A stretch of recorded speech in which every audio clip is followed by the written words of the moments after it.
Hello guys, मैं राजेश भंडारी आप सबका स्वागत करता हूं अपने चैनल इलेक्ट्रिकल अड्डा में। आज मैं आपके लिए एक टॉपिक लेकर आया हूं, ठीक है। आरएलसी सर्किट या आरएलसी सीरीज सर्किट भी बोलते हैं इसे, ठीक है, क्योंकि इसमें जो रेजिस्टेंस, इंडक्टर और कैपेसिटर तीनों के होते हैं सीरीज में जुड़े हैं। इससे पहले हमने आरएल सर्किट पढ़ लिया है, आरसी सर्किट पढ़ लिया है, ठीक है। अब हमारा आरएलसी इसमें रह गया था, तो आज हम उसको कंप्लीट कर लेंगे। तो जैसे आपको ये सर्किट दिख रहा होगा डायग्राम, ठीक है। इसमें क्या है, रेजिस्टेंस, आर यानी रेजिस्टेंस, एल यानी इंडक्टेंस और सी यानी कैपेसिटर क्या है, तीनों सीरीज में जुड़े हैं, ठीक है। और यहाँ से एक एसी सप्लाई हमने इसको दी है, ठीक है। आपको पता है सीरीज में है तो सबके अक्रॉस वोल्टेज क्या होगा, अलग अलग होगा, क्योंकि सीरीज में वोल्टेज अलग अलग होगा और करंट यहाँ से सेम होगा सब में, ठीक है। तो इसके अक्रॉस वोल्टेज होगा वी आर, आर के, एल के अक्रॉस वी एल और कैपेसिटर के अक्रॉस वी सी, ठीक। तो ये एक सर्किट डायग्राम हो गया इनका। अब हम इसका देखते हैं फेजर डायग्राम। तो ये एक इसका फेजर डायग्राम है। तो फेजर डायग्राम कैसे बनाते हैं, जैसे हमने आरसी और आरएल में पढ़ाया बनाया था, सेम टू सेम वैसे ही इसमें बनेगा। ये दोनों का कॉम्बिनेशन होगा, ठीक है, आरएल और आरसी का। तो देखते हैं कैसे बनाते हैं। तो सबसे पहले हम देखते हैं इस जो कैपेसिटर है, इसमें जो एक कॉमन क्या होगा, रेफरेंस करंट होगी, क्योंकि करंट क्या होगी, तीनों में कॉमन होगी। तो सबसे पहले हम एक रेफरेंस करंट ले लेते हैं आई, ठीक है। तो इस वाले फेजर डायग्राम में भी हमने रेफरेंस करंट के लिए सबसे पहले आई, ठीक है। उसके बाद ये जो करंट जाएगी सबसे पहले रेजिस्टेंस में जाएगी जाएगी तो इस रेजिस्टेंस में जाएगी, तो इसके अक्रॉस वोल्टेज ड्रॉप क्या होगा, वी आर, ठीक है। और आपको पता है रेजिस्टेंस में जो होता है करंट और वोल्टेज के बीच में 0 डिग्री फेज डिफरेंस होता है। तो जो हम इसमें वोल्टेज लेंगे वो इसी के अक्रॉस ले लेंगे, वी आर, ठीक है। इनके बीच में 0 डिग्री का एंगल होगा, ठीक है। ये मैं आपको बेसिक पहले पढ़ा चुका हूँ। उसके बाद जो एक करंट जाएगा, ये जाएगा आपका इंडक्टर में, ठीक है। इंडक्टर में आपको पता है इंडक्टर में क्या होता है, जो करंट होती है वो 90 डिग्री लैग करती है या वोल्टेज 90 डिग्री लीड करता है। दोनों में से एक चीज़ बोल सकते हैं, करंट 90 डिग्री लैग या वोल्टेज 90 डिग्री लीड। तो यहाँ पे हम वोल्टेज को 90 डिग्री लीड करा लेते हैं, 90 डिग्री। तो इसके अक्रॉस जो वोल्टेज होगा वो होगा वी एल, ठीक है। तो ये बनेगा यहाँ पे 90 डिग्री क्या हो रहा है, लीड हो रहा है वोल्टेज। उसके बाद आपका करंट जाएगा कैपेसिटर में। कैपेसिटर में क्या होता है, वोल्टेज 90 डिग्री लैग करता है और करंट 90 डिग्री लीड करता है। तो वोल्टेज को हम वोल्टेज में की फॉर्म में बना रहे हैं, तो इसको 90 डिग्री लैग करा देंगे। तो ये जो करंट है, इससे जो वोल्टेज होगा नीचे की तरफ 90 डिग्री लैग हो जाएगा, B C. Same to same मैंने भी इसमें भी ऐसे ही बनाया है, ठीक है। वोल्टेज को ऊपर बनाया है वी एल इंडक्टर के अक्रॉस और ये कैपेसिटर के अक्रॉस वी सी नीचे की तरफ, ठीक है। अब हमें पता है जो हमारा रिजल्टेंट वोल्टेज होगा वो इन तीनों के सम के बराबर होगा, ठीक है। मगर यहाँ पे आपको दिख रहा होगा ये जो वी एल है और वी सी एक दूसरे के अपोजिट है, ठीक है। तो इन दोनों का एक एल्जेब्रिक सम जो वोल्टेज होगा, ठीक है। अगर आपका वी एल की वैल्यू जा रहा है वी सी से, तो ये जो इसका इनका सम आएगा या जो इनका रिजल्टेंट आएगा वो ऊपर ऊपर बनेगा, ठीक है। पॉजिटिव एंगल होगा इसका मतलब। और अगर वी सी की वैल्यू ज़्यादा है वी एल से, तो ग्राफ नीचे की तरफ बनेगा या ऐसे बनेगा, ठीक है। और पॉजिटिव होगा तो ऊपर की तरफ ऐसे। तो अभी हम जो कंडीशन ले रहे हैं कि वी एल ग्रेटर देन है वी सी से, ठीक है। तो तो सपोज इनका जो रिजल्टेंट आएगा वो आया है, मान लो इतना, ठीक है, we L minus V C, ठीक है। या हम इस वाले में भी ले सकते हैं यहाँ पे ऐसे, ठीक है। चाहे इतना ले लो चाहे ये ले लो, दोनों एक ही बात है, ठीक है। अब ये जो वी आर और ये वी एल माइनस वी सी इनका रिजल्ट अगर हम इसमें एंगल सम वाली प्रॉपर्टी लगाएं तो इसमें ये इनका सम ऐसा आ जाएगा। ठीक है, ये जो टोटल वी हमने अप्लाइड वोल्टेज वी, तो वी एल माइनस वी सी और इधर से हो जाएगा वी आर। ठीक है, तो इस तरीके से वेक्टर बन गया। ठीक है, आपको समझ में आ गया होगा। ये जो हमने क्या करा, इस वाले डायग्राम में देखते हैं, यहाँ तक तो बन गया था वी वी एल ऊपर की तरफ, वी सी नीचे की तरफ। ठीक है, उसके बाद वी एल और वी सी का क्या होना चाहिए, एक रिजल्टेंट वैल्यू होनी चाहिए, क्योंकि एक दूसरे के अपोजिट है। अगर वी एल वी सी से ज़्यादा है तो सपोज यहाँ तक है इसकी वैल्यू। ठीक है, तो इसी के हमने क्या इतनी वैल्यू लेके ये बना दिया यहाँ पे इतना। ठीक है, अब ये जो वी आर और वी एल माइनस सी है, इसका रिजल्टेंट क्या हो गया, ये हो गया। ठीक है, जो एंगल सम वाली प्रॉपर्टी होती है तो ये हो गई। तो ये जो आएगा वी आर, ये जो वी आएगा ये V L minus V C plus V R आएगा, यानी इन दोनों के सम के बराबर होगा। तो इस तरीके से ये फेजर डायग्राम आपका बनता है। आगे जो है ये इसका रेजिस्टेंस के ऊपर डायग्राम बना है। ठीक है, इधर हमारा रेजिस्टेंस हो गया, ये रिएक्टिव रिएक्टेंस हो गया।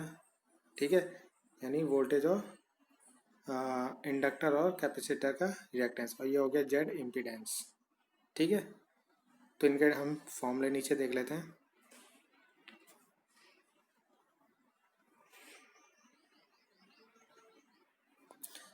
यहाँ पे मैंने ये एक्स का जो फॉर्मूला है वो भी लिखा है, एक मिनट। ठीक है, जो एक्स का फॉर्मूला होता है यानी रिएक्टिव रिएक्टेंस का जो फॉर्मूला है, ठीक है, तो वो ये हो गया आपका V L minus one upon V C. ठीक है, आगे हम यहाँ पे देखते हैं, तो ये मैंने यहाँ पे नोट्स बनाए हैं आपके। जो वी एल और वी सी अपोजिट एक्स में काम कर रहे हैं तो उनका क्या होगा, एल्जेब्रिक सम निकालेंगे इन दोनों वोल्टेज का, तो वो आया हमारा वी एल माइनस वी सी। दोनों अपोजिट एक्स में काम कर रहे थे तो we L minus V C. ठीक है, तो इसका टोटल वोल्टेज जो वी होगा स्क्वायर वो हो जाएगा वी आर स्क्वायर, यानी रेजिस्टेंस का क्रॉस वोल्टेज ड्रॉप, और वी एल माइनस वी सी यानी इंडक्टर और कैपेसिटर का क्रॉस वोल्टेज ड्रॉप। ठीक है, इम्पीडेंस यानी जेड, इसका फॉर्मूला क्या बन जाएगा, सेम हो जाएगा Z square equal to R square plus X L minus X C का स्क्वायर। तो स्क्वायर हटाएंगे तो यहाँ रूट लगाते हैं। ठीक है, तो एक फॉर्मूला ये हो जाएगा इसका। उसके बाद जो टोटल करंट का फॉर्मूला होगा वो होगा आपका voltage, total voltage upon total impedance. ठीक है, तो जेड, जो टोटल इम्पीडेंस क्या होता है, टोटल रेजिस्टेंस सर्किट का। ठीक है, तो वो हो गया जेड। उसके बाद हम फेस एंगल, फेस एंगल आपको पता है वोल्टेज ऑफ, जो वोल्टेज आपका लीड कर रहा है लैग कर रहा है उनके बीच जो एंगल बनता है। ठीक है, तो टेन फाइव, ये कैसे निकालेंगे, V L minus V C upon V R, या X L minus X C upon R R. ठीक है, जो वोल्टेज यानी इंडक्टर और कैपेसिटर के अक्रॉस जो वोल्टेज का डिफरेंस आया है अपॉन रेजिस्टेंस के अक्रॉस जो वोल्टेज आया है। ठीक है, वी आर इस तरीके से निकाल सकते हैं। अगर हमें फाइव के उसमें निकालना है तो टेन को उधर ले जाएंगे, टेन इनवर्स में ये आंसर है, फॉर्मूला बन जाएगा आपका। आगे देखते हैं। उसके बाद ये पावर का फॉर्मूला है आपका P equal to V I cos five. ठीक है, तो कॉस फाइव यहाँ पे क्या है, पावर फैक्टर। पावर फैक्टर का फॉर्मूला क्या होता है, आर अपॉन जेड। ठीक है, तो इस तरीके से हम इसमें निकाल सकते हैं। एक फॉर्मूला मैंने आपको वही बताया के डब्ल्यू अपॉन के बी है। ठीक है, ये भी पावर फैक्टर का फॉर्मूला है। ठीक है, active power upon reactive power, नहीं active power upon apparent power. ठीक है,